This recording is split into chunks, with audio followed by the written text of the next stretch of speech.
Muito obrigado aos expositores que vão, neste momento, receber o certificado por sua participação e abrimos a oportunidade de um curto espaço para debate, pedindo aos senhores que possam traduzir a sua necessidade no menor tempo possível. Por favor. Não vou entregar sentado, vou voltar para fora. Iseu. Foto. Posso falar? Quero. Tem uma pergunta? Não. Então vamos... Ok, vamos sentar. Doutor Antônio Geraldo, na questão, para efeito comparativo, a hipertensão arterial, o diabetes que o senhor citou, um filho de pai e mãe hipertenso ou de pai e mãe diabético, ele tem 100% de chance de ser diabético, e parece que o fator estilo de vida, ou o fator ambiental, no caso, é que vai funcionar como gatilho. No caso das doenças psiquiátricas, qual o papel e o peso do fator ambiental, seja ele pessoal familiar, ou seja ele ocupacional? E a segunda pergunta é o que é que teria como fator de prevenção a nível do ambiente empresarial? Aliás, de uma forma geral, o que é que teria como fator de prevenção, tal qual na hipertensão arterial? O indivíduo que anda 3, 4 km por dia diminui os níveis tensionais em 10% a 15%. Então, que papel seria esse e quais seriam esses fatores preventivos? As doenças mentais, elas têm uma relação somatória da genética, do genótipo mais o fenótipo. Para você ter uma ideia, a pessoa tem uma tendência genética a ter depressão. Se ela nunca tiver uma gravidez, ela pode nunca ter uma depressão pós-parto. E a gravidez pode vir como um fator desencadeador. Nos Estados Unidos já tem uma proposta de que o cuidado psiquiátrico entre dentre os cuidados que se vai fazer numa mulher, no pré-natal das mulheres. Nós temos vários fatores que podemos trabalhar para a promoção da saúde mental e prevenção da doença. Dentre eles, nós podemos colocar desde a atividade física, que é extremamente importante, e para nós, no caso, o que a gente precisa é de 20 minutos de atividade física com o coração batendo acima de 120 minutos, via de regra. Para que a gente possa produzir as catecolaminas internas e que tenha a sensação de bem-estar, de prazer e que ajudem, então, nesse trabalho para a prevenção das doenças. A atividade física ela é de extrema importância para a prevenção das doenças mentais. Alguns alimentos têm uma importância muito grande também para a prevenção das doenças mentais. O não uso de cafeína, nicotina, álcool e drogas também é de extrema importância para ajudar aí. E dependendo da história familiar, do contexto do paciente, do contexto de vida e o tipo de doença e a genética de cada um, você pode também empreender outras orientações. Por exemplo, há um boom em relação às doenças mentais, também por causa da supressão de sono, diminuição das horas de sono. A gente faz um comparativo que doenças como transtorno de humor bipolar, quando nós não tínhamos essa fartura de eletricidade, aí as pessoas dormiam mais cedo, não tinha festa que começava quinta e acabava domingo, fazendo supressão do sono. Então esse é um fator importante, dormir bem, dormir e acordar em horários regulares. Temos também que levar em consideração os hábitos ligados a fumar, que eu disse, né? Cafeína, nicotina, álcool e drogas, porque eles atuam como fatores desencadeadores. Então o fenótipo é muito importante. Há muito o que se fazer, há muito o que se prevenir.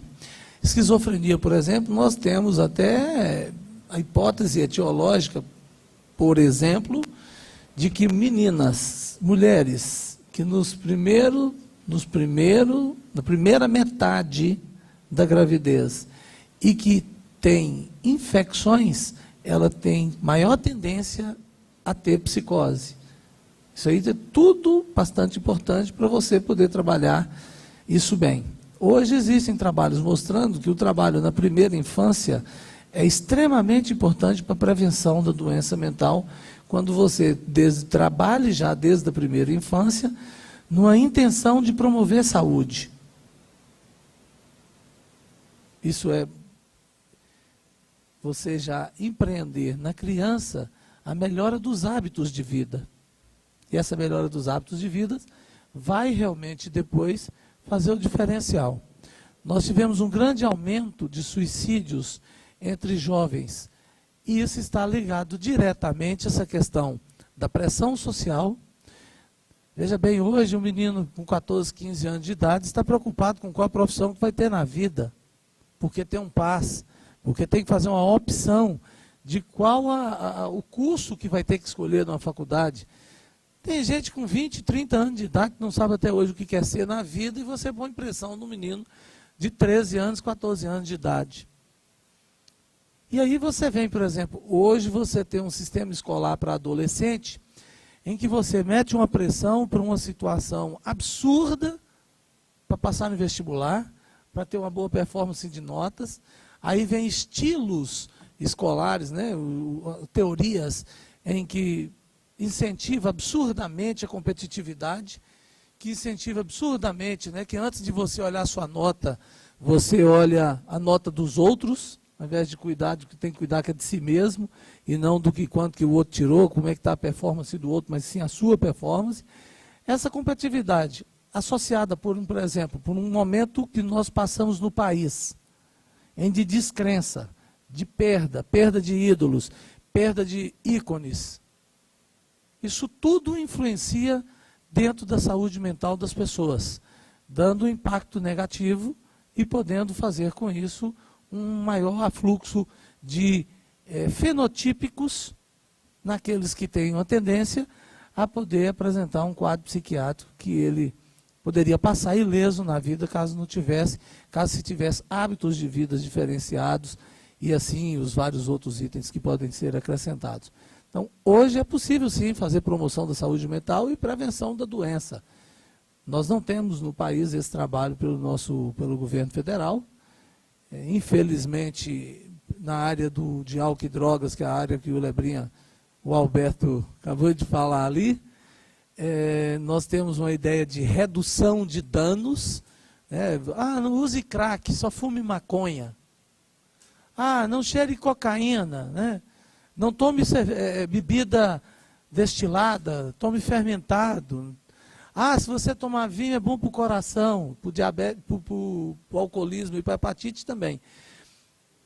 Então, assim, esses absurdos de redução de danos, é o que eu disse poucos dias atrás na reunião da Câmara Técnica de Psiquiatria aqui do CFM. Assim, eu não pego ninguém que tem depressão para trabalhar com redução de danos, eu quero tratar a pessoa e tirá-la da doença. Assim também não posso, por exemplo, pegar uma pessoa que é alcoólatra e trabalhar com redução de danos. Redução de danos é um meio para chegar a um fim, que é cessar o uso. E aí é uma confusão em que transforma a redução de danos o fim, quando deveria ser apenas o meio. Então, assim, esses fatores fenotípicos todos, inclusive do ensino, como era feito, agora vai ser mudado e já está em fase de mudança pelo Ministério da Saúde, de trabalhar esse tipo de política pública absurda, sem lógica, sem ciência, só com ideologia, é destrutiva. Então, o caminho é poder trabalhar uma boa saúde mental. É trabalhar uma boa qualidade de vida, portanto, com uma boa saúde mental. Você pode empreender várias ações dentro do ambiente de trabalho para que as pessoas possam ter uma boa saúde mental. Médico, por exemplo, se a gente tivesse um salário digno para ter um emprego só, nós teríamos menos suicídio dentro da classe médica. Lembrando que médico suicida 2 vezes mais do que a população em geral e médicas 4 vezes mais do que a população em geral. Então, 2 vezes mais do que médicos. Por quê? Tem que ter 4 empregos, não tem qualidade de vida, aí fica tomando litros e litros de determinadas refrigerantes e tal, para poder não dormir, aí tem que usar mais não sei o quê, porque não, variar a noite, tem que trabalhar o dia inteiro, e aí uma perda na qualidade de vida. Acho que a gente tinha que fazer um trabalho grande de cuidando do cuidador, e isso partindo de dentro da nossa própria casa, que é a saúde mental do médico, né? A saúde mental nossa, que não damos bons exemplos para cuidar da saúde mental. Acho que vocês podem trabalhar isso, a ABP tem todo o interesse de trabalhar em qualquer que seja a instituição para cuidar da saúde mental dos médicos. A Abrante, nós estamos com um plano aqui para o Distrito Federal para fazer esse tipo de trabalho, a saúde mental do médico, a saúde mental do trabalhador médico, afinal de contas, é uma associação de médicos do trabalho e não cuida da própria saúde mental dos médicos, a gente precisa fazer isso. E tem uma parceria já em estudo e andamento para que a gente possa fazer isso. Obrigado, senhor. Nós vamos ouvir a colega que vai fazer a pergunta. Já posso lhes antecipar que não vamos ter intervalo, pelas razões imagináveis, mas, por favor. Boa tarde, meu nome é Carolina, eu sou médica do trabalho aqui de Brasília, e eu, na realidade, eu vim trazer um caso que, assim, a gente já está precisando de ajuda, já passou dos limites do possível. Eu estou numa empresa bem grande, sou uma das médicas do trabalho, e esses últimos 15 dias está sendo bem conturbada a situação, porque a gente tem um funcionário, ele já é diagnosticado há anos com esquizofrenia, ele teve um descontrole emocional e o psiquiatra dele sugeriu afastamento. Ele foi afastado, foi para o INSS, chegou na perícia, ele disse que estava bem, que estava acompanhando, tomando toda a medicação, e o INSS deu apto para retorno ao trabalho. Ele chegou de volta na empresa e falou que não iria fazer o retorno ao trabalho porque ele estava solicitando o desligamento dele da empresa. Ele falou, eu quero minha demissão, não vou continuar trabalhando na empresa, vou me mudar de Brasília, vou para outra cidade e eu preciso do meu desligamento da empresa. Só que a gente perguntou como é que estava a questão do tratamento e ele falou, não, eu vou trazer o relatório do meu psiquiatra. Ele simplesmente sumiu, desapareceu, a gente conseguiu entrar em contato com a esposa falou, não, tem mais de ano que ele não vai no psiquiatra, ele não toma medicação e ele está completamente descontrolado. A gente nem sabe como é que o INSS deu alta para ele. E aí ele reapareceu na empresa perguntando por que não iriam fazer o demissional dele. A gente solicitou o relatório do psiquiatra, ele disse que não tinha mais contato com o psiquiatra, e aí a gente se propôs a pagar um psiquiatra para que ele fosse, encaminhá-lo para um psiquiatra e que ele nos trouxesse esse laudo, dizendo que ele estava apto para ser desligado.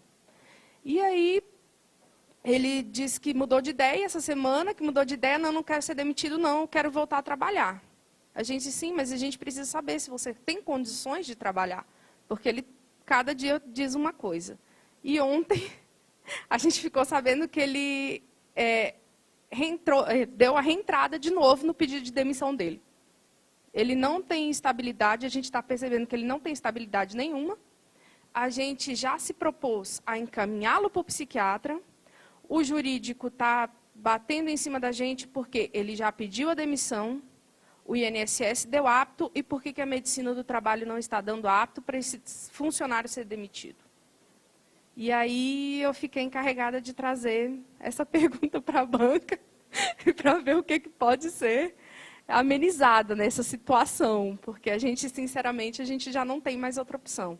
Por mim e pelo outro médico, ele tem que ser reencaminhado de novo ao INSS. Mas ele disse que não vai. O jurídico já está querendo demitir por justa causa. E está uma confusão que a gente não sabe para onde vai. Realmente é um estado delicado. Obrigada. Boa tarde.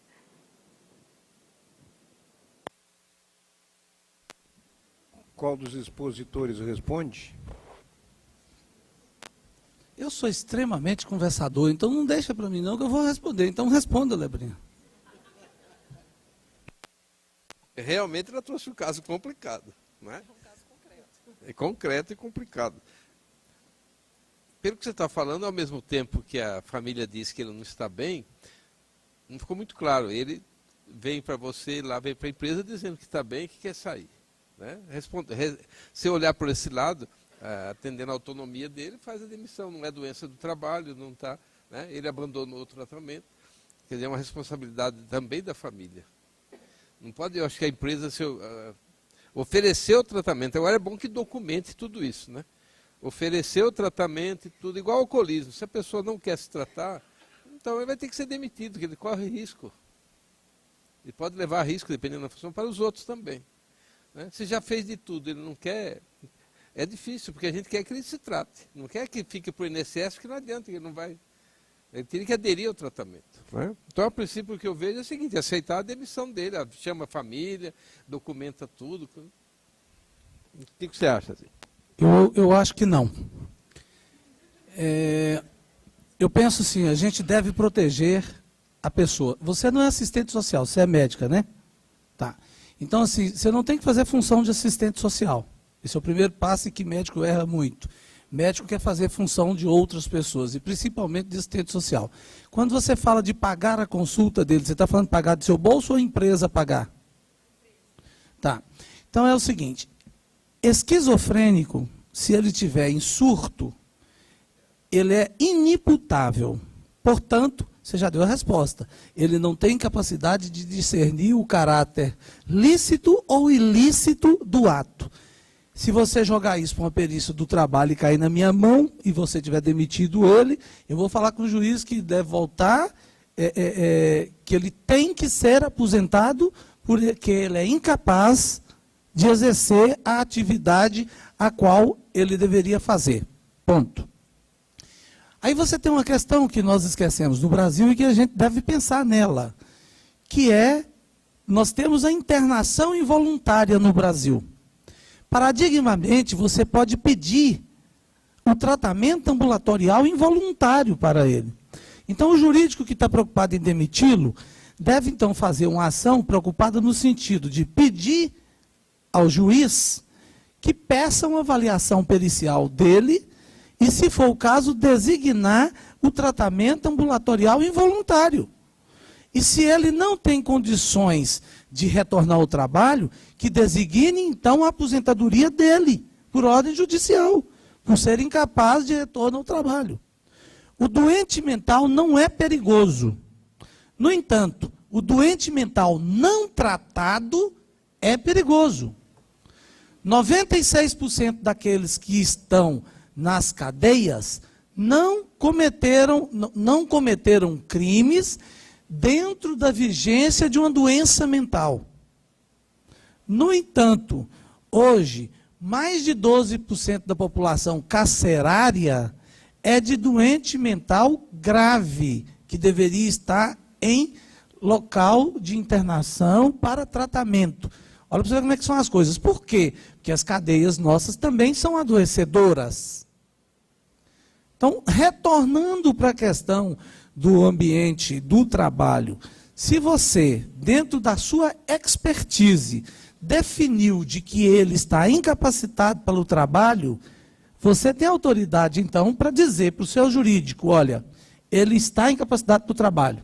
Há um conflito aqui entre este médico, essa junta médica, e este médico, ou esta junta pericial do INSS. Portanto, abra-se um processo para uma definição da via judicial das condições de trabalho ou não dessa pessoa. E das condições de continuar, da aposentadoria, inclusive, dessa pessoa. E também do tratamento ambulatorial involuntário. Eu digo sempre uma questão sobre isso. Determinados quadros psiquiátricos, a pessoa não quer tratar porque quer aposentar. Aí fica com aquela coisa de não trata ou não tem a doença. E aí faz uma simulação em que parece que tem, mas, no entanto, não tem. E quando você vai pegar a história de tratamento, ela não existe. Né? Algumas vezes a gente acaba pegando, por exemplo, a questão pericial E aí você vai ver o seguinte, a pessoa só traz o laudo no mesmo dia que foi no médico. Eu fui no médico hoje e fui para a perícia hoje. Olha que legal, né? Que interessante. E sempre coincidindo isso. Em alguns casos até desse médico assistente ser o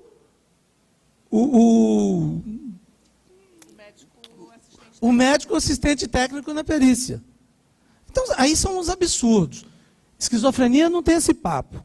Esquizofrenia é uma doença, é o câncer das doenças mentais. É grave. Paciente esquizofrênico em surto não tem condições de discernir o caráter ilícito do fato. Ponto. Joga para o judicial, peça o jurídico para fazer isso. Não faça desumanidade de atender o que o jurídico quer simplesmente demitir. Tá?